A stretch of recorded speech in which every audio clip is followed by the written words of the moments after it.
Selamat malam dan selamat datang di dalam Oase episode ke-316. Kita seringkali menjalani hari dengan begitu banyak hal di dalam kepala kita. Ada yang harus dikerjakan, keputusan yang harus diambil, orang-orang yang harus ditemui, dan berbagai hal yang menunggu untuk diselesaikan. Namun ada kalanya kita perlu untuk berhenti. Bukan karena semua persoalan sudah selesai, tetapi karena kita menyadari bahwa kita tidak harus membawa semuanya itu sendirian. Mari kita berhenti sejenak. Mari menarik nafas, menenangkan hati, dan memberikan ruang bagi Tuhan untuk hadir di tengah apapun yang sedang kita jalani. Mari kita masuk di dalam keheningan. Mari Bapak Ibu, kita mengambil waktu berdiam sejenak di hadapan Tuhan.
Ya Tuhan, malam ini kami datang.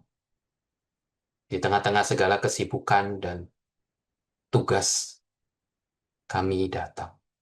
Hanya untuk bertemu dengan Engkau dan menenangkan jiwa kami. Sertai perjalanan kami malam ini. Hanya di dalam nama Tuhan Yesus kami berdoa. Amin. Selamat jumpa lagi di dalam acara Oase pada episode pada minggu ini. Dan seperti biasa, sebelum kita memulai, mari kita berdoa terlebih dahulu. Mari kita berdoa.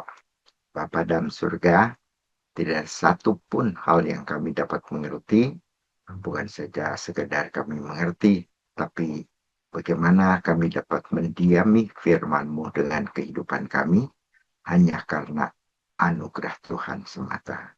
Maka kami selalu mohon pada waktu kami merenungkan firman Tuhan, supaya perenungan tidak menjadi sia-sia. Biarlah Roh Kudus menguasai kami, beresonansi kepada setiap kami, sehingga kami boleh hidup dan mendengarkan firman-Mu dengan baik. Terima kasih ya Tuhan. Kami serahkan waktu ini ke dalam tangan-Mu. Dalam nama Tuhan kami Yesus Kristus. Amin. Pada episode pada hari ini kita akan membahas kelanjutan daripada Mazmur 4, dan sekarang kita akan membaca dari Mazmur yang kelima. Saya akan coba membacakan Mazmur 5 ini dari awal hingga akhir. Demikian firman Tuhan. Untuk pemimpin biduan dengan permainan suling, Mazmur Daud. Berilah telinga kepada perkataanku, ya Tuhan. Indahkanlah keluh kesahku. Perhatikanlah, teriakku minta tolong. Ya Rajaku dan Allahku, sebab kepadamulah aku berdoa. Tuhan, pada waktu pagi, Engkau mendengar seruanku. Pada waktu pagi, aku mengatur persembahan bagimu, dan aku menunggu-nunggu. Sebab Engkau bukanlah Allah yang berkenan kepada kefasikan, orang jahat akan menumpang padamu. Membual tidak akan tahan di depan matamu. Engkau membenci semua orang yang melakukan kejahatan. Engkau membinasakan orang-orang yang berkata bohong. Tuhan jijik melihat penipu, penumpah darah, dan penipu. Tapi aku berkat kasih setiamu yang besar. Aku akan masuk ke dalam rumahmu, sujud menyembah ke arah baitmu yang kudus, dengan takut akan kau. Tuhan, tuntunlah aku dalam keadilanmu karena seteruku. Ratakanlah jalanmu di depanku.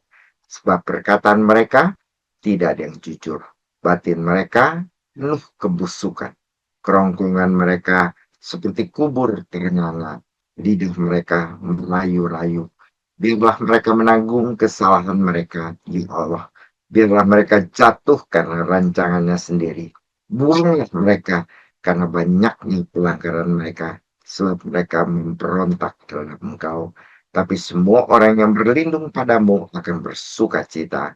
Mereka bersorak-sorak selama-lamanya, karena Engkau menaungi mereka, dan karena Engkau akan bersukaria orang-orang yang mengasihi namamu. Sebab Engkaulah yang memberkati orang benar, ya Tuhan. Engkau memadagari dia dengan anugerah-Mu seperti perisai. Sampai di sini kita membaca firman Tuhan. Biasanya pada waktu orang mengadu atau orang melakukan suatu perdebatan, maka orang itu selalu ingin membuktikan, ya, saya ini yang benar, pendapat saya yang benar, saya berada di dalam kedudukan yang benar, dan kamu salah, pendapatmu salah, kedudukan kamu uh, uh, salah, ya, dalam hal itu. Tapi kalau kita lihat bahwa pemazmur tidak, halnya tidak demikian. Cuma mereka punya permohonan untuk didengar oleh Tuhan. Anda dapat bisa melihat di dalam ayat yang kedua misalnya, pemazmur berkata, berilah telinga kepada perkataanku, ya Tuhan, indahkanlah keluh kesahku. Maka kita lihat bahwa pemazmur di sini juga datang kepada Allah, dan kemudian satu-satunya yang diinginkan adalah kepengen untuk didengar. Kepengen untuk didengar Tuhan. Dia tidak berkata bahwa, oh saya benar, oh saya yang ditipu atau dan sebagainya. Tapi dia kemudian datang kepada Allah. Dan hanya satu hal dengan keinginan, yaitu saya ini ingin didengar oleh Tuhan. Mazmur 5 ini Mazmur 5 ini merupakan sebuah mazmur yang merupakan individual lament, ya, satu ratapan daripada individu, ya, dan musik yang dipakai itu adalah El Hanehilot, itu yang mungkin sebenarnya adalah sebuah alat tiup, ya, mungkin barangkali mirip suling yang kita punyai begitu, tapi mungkin kita tidak persis tahu sebenarnya alat musik yang mereka pakai, ya, atau juga mungkin sebenarnya Hanehilot itu adalah sebuah eh, melodi tertentu yang dipakai di dalam ibadah pagi di bait suci, ya, jadi mungkin seperti itu. Dan seorang penafsir, Peter Craigie, dalam tafsirannya Word Biblical Commentary, melihat bahwa Mazmur 5 ini bukan sekedar curahan hati, ya, mau, didengarkan oleh Tuhan, tidak sekedar curahan hati. Tentu, kita menerima ini adalah sebuah pengalaman daripada Daud, ya. Tapi pengalaman daripada Daud ini pada waktu menjelma menjadi Mazmur pasal 5 ini, itu adalah sebuah, individual man, adalah satu, eee, ratapan, ya, adalah suatu curahan hati, itu, apa namanya, eee, yang sudah ditata ulang menjadi bahasa umat di dalam doa. Jadi, sebenarnya Mazmur ini adalah suatu pengalaman asli yang dialami oleh pemazmur dan kemudian digubah menjadi sebuah tata ibadah, di dalam doa pagi yang biasa dipakai di dalam mazmur. Itu yang biasanya dipakai, ya. Di dalam ayat yang keempat misalnya dikatakan, "Pada waktu aku, pagi engkau mendengar seruanku, pada waktu pagi aku mengatur persembahan bagimu." Kalau kita melihat ayat 4 itu mengatur itu, kata mengatur itu sebenarnya sama juga dengan seperti mengatur kayu bakar untuk persembahan di atas mezbah, ya. Atau juga bisa dipakai untuk mengatur, pasukan pada waktu perang, ya, pada waktu menghadapi musuh, bagaimana formasi yang kita akan pakai untuk menghadapi musuh. Nah, itu adalah kata mengatur, ya. Tapi doa di dalam Mazmur 5 ini, eee, karena dia bukan sekedar curahan hati, ya, bukan sekedar letupan emosi, tetapi betul-betul sengaja sepertinya disusun oleh pemazmur menjadi sebuah persembahan di hadapan Tuhan di dalam bentuk doanya. Itu yang dibuat oleh pemazmur.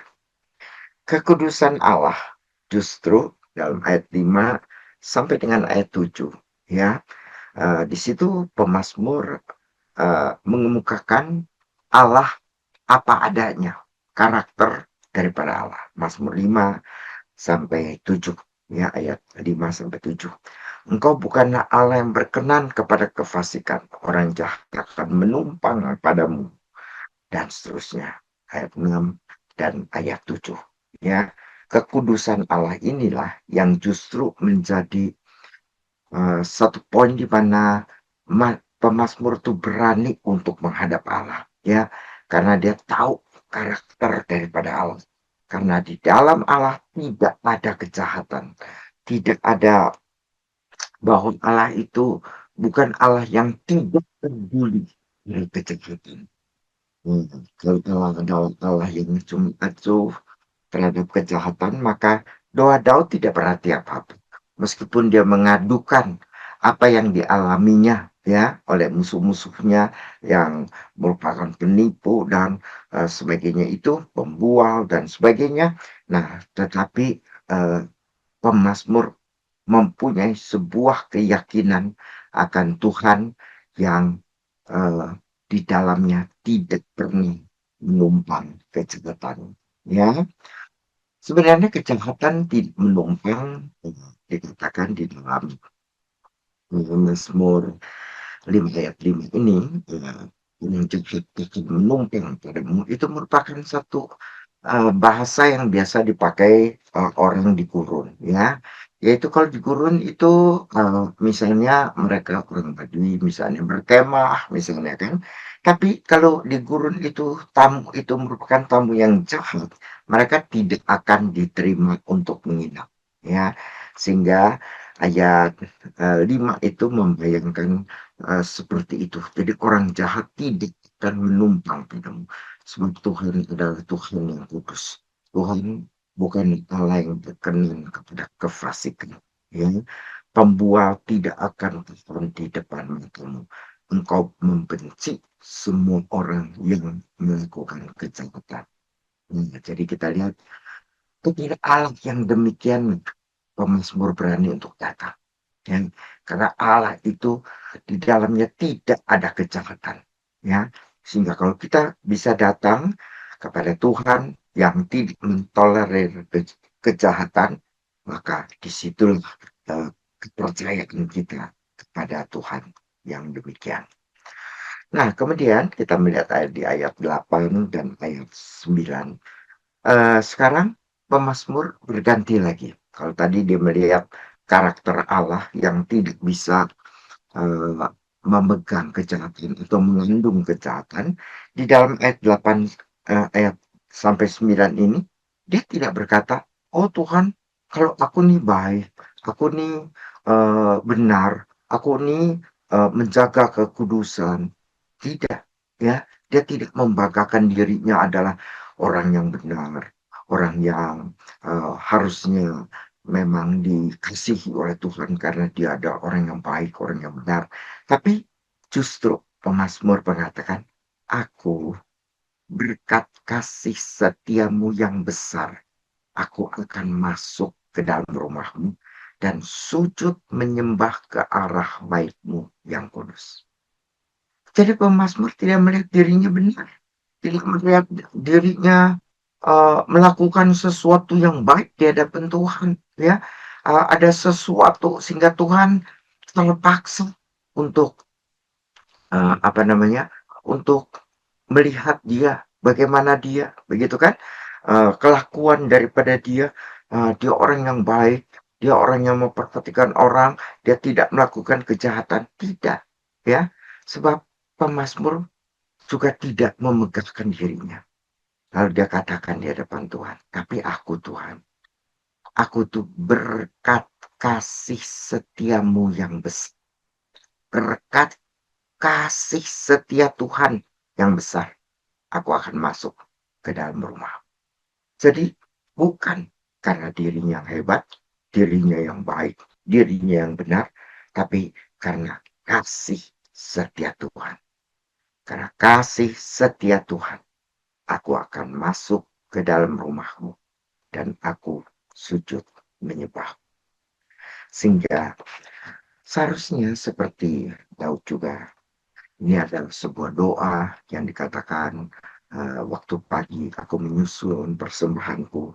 Maka seperti Daud, sebaiknya setiap pagi sebelum kita menghadapi dunia yang penuh tipu daya, ya, seperti Daud, ya, yang melihat di luar ini kejahatan dan orang-orang yang ingin menghancurkan dia yang penuh tipu daya. Tapi Daud datang kepada Tuhan setiap pagi. Demikian pula kita juga setiap pagi datang kepada Tuhan. Sebelum kita menghadapi dunia yang penuh tipu daya, penuh kejahatan, penuh orang-orang yang apa tidak berkenan kepada Tuhan, melakukan kejahatan, maka bagaimana kita bisa kuat? Kita hanya dapat menghadapi hari yang seperti itu dengan menghadap Tuhan setiap pagi lebih dahulu. Kita berdoa setiap pagi kepada Tuhan dan kita menyerahkan diri kita kepada Tuhan pada waktu kita memasuki dunia yang penuh dengan kejahatan ini. Dan modal kita bukannya, wah nanti kita akan kuat, bukan nanti kita akan hebat, mungkin nanti kita akan mampu melakukan discernment, langsung melihat ini penipu, ini adalah tipu daya dan sebagainya dan sebagainya. Kita harus berjaga-jaga dan sebagainya. Tidak, ya, tetap modal kita itu cuma satu, yaitu kasih setia Tuhan. Kasih setia Tuhan yang memimpin kita pada hari itu. Keamanan kita itu bukan terletakkan kemampuan kita untuk membaca tipu daya daripada orang-orang jahat, orang-orang penipu, orang-orang pembual, orang-orang yang ingin menjatuhkan kita. Tapi kesetiaan kita adalah pada waktu kita membangun ulang setiap pagi hubungan dengan pribadi, hubungan pribadi dengan pribadi yang tidak berhenti, yang di dalamnya tidak menumpang kejahatan. Itulah keamanan kita, itulah kekuatan kita. Kita membangun hubungan setiap pagi dengan pribadi yang tidak pernah menipu, yang tidak akan mentolerir kejahatan. Di dalamnya tidak ada kejahatan. Nah, Bapak Ibu, ada seorang penjaga mercusuar. Anda tahu kan, di lautan misalnya ada karang yang menonjol, sehingga kalau tidak diberi tanda, maka kemudian mungkin saja kemudian kapal-kapal itu menabrak batu karang itu, lalu kemudian akan menjadi karang. Maka kalau ada batu karang yang seperti demikian, ada yang menonjol, yang mungkin dapat mencelakakan kapal-kapal, itu maka selalu dipasang mercusuar. Dan pada zaman dahulu tentu mercusuar ini adalah eh, dinyalakan bukan secara otomatis pakai baterai atau pakai tenaga surya seperti itu, belum tentu kemajuan belum sampai di situ tentunya, ya, sehingga mercusuar itu selalu dijalankan oleh orang. Ada yang menyalakan, lalu kemudian memadamkannya lagi kalau siang, kemudian kalau sore menjelang malam kemudian dia menyalakan lagi, begitu. Nah, di pada sebuah mercusuar ada bapak-bapak tua yang setiap malam dengan setia dia menyalakan lampu daripada mercusuar itu, ya. Tapi selama bertahun-tahun, tempat itu sebenarnya sepi sekali, sehingga tidak ada kapal yang lewat di situ, ya. Sehingga teman-temannya melihat setiap malam si bapak tua ini menyalakan mercusuar dengan setia, tapi selama bertahun-tahun tidak pernah ada kapal yang melewati tempat itu, sehingga sebenarnya nyala tidak nyala sebenarnya percuma karena tidak ada kapal yang kemudian melewati tempat itu. Sehingga teman-temannya bilang, "Papa tua ya, ngapain kamu tetap menyalakan mercusuar? Toh nggak ada orang yang ke sini, tidak ada selama bertahun-tahun satu kapal pun tidak pernah lewat di sini. Nah, buat apa kamu nyala-nyalain?" Begitu kan? Tapi si bapak tua ya mengatakan, "Eh, aku tidak menyalakan lampu ini karena eh, ada kapal yang lewat, ya.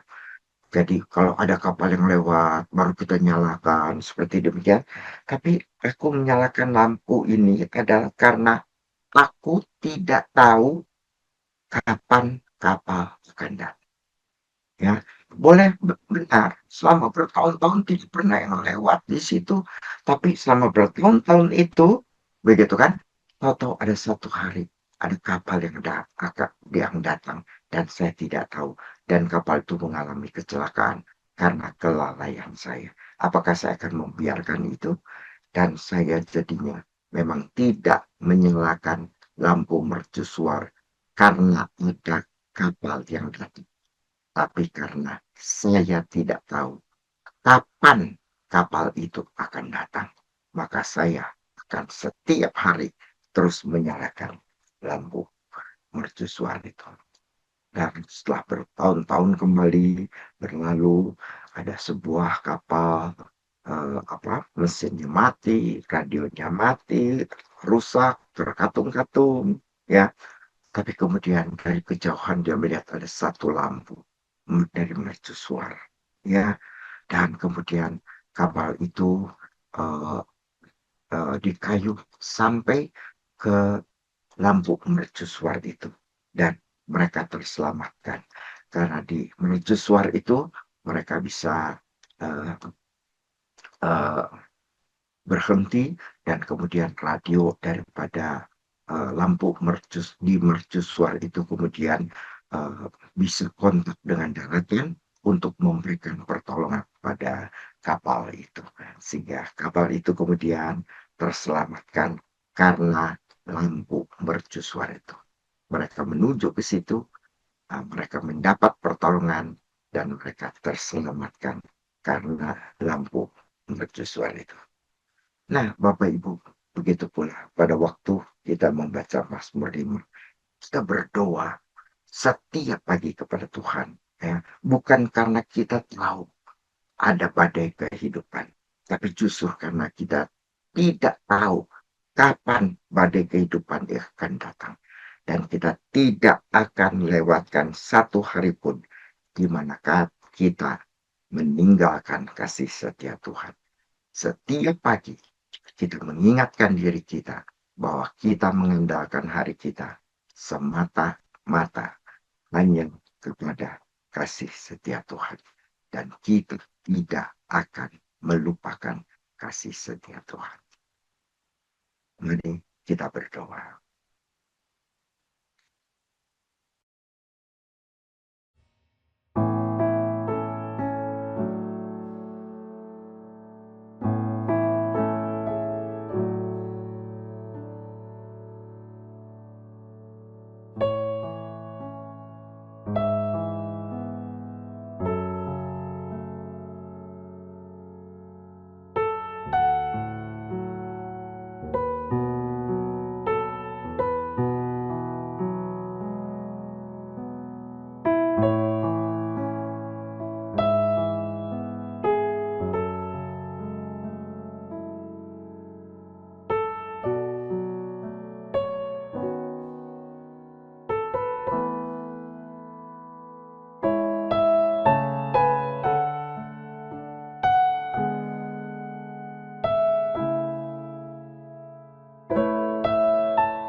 Dan setia,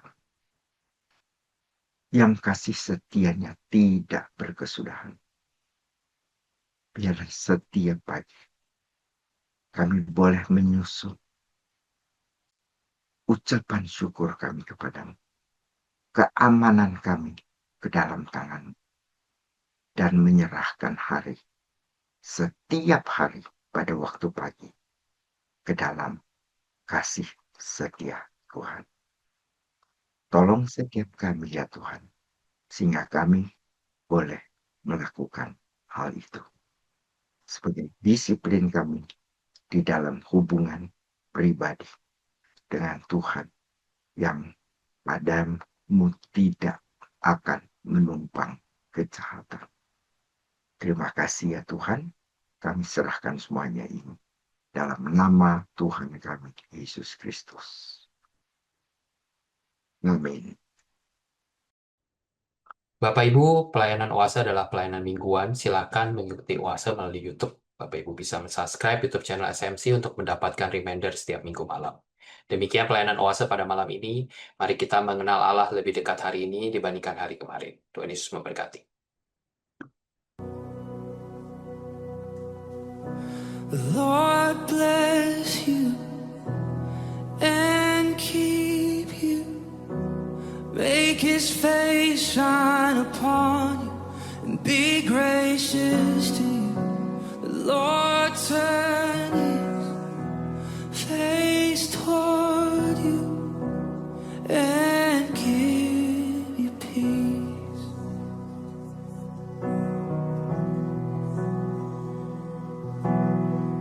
The Lord bless you and keep you. Make His face shine upon you and be gracious to you. The Lord turn His face toward you and give you peace.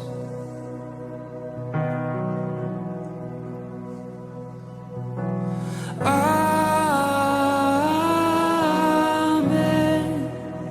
Amen. Amen.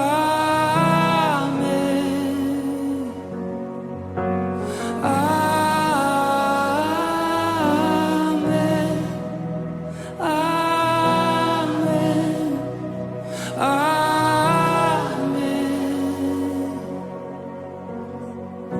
The Lord bless you and keep you. Make His face shine upon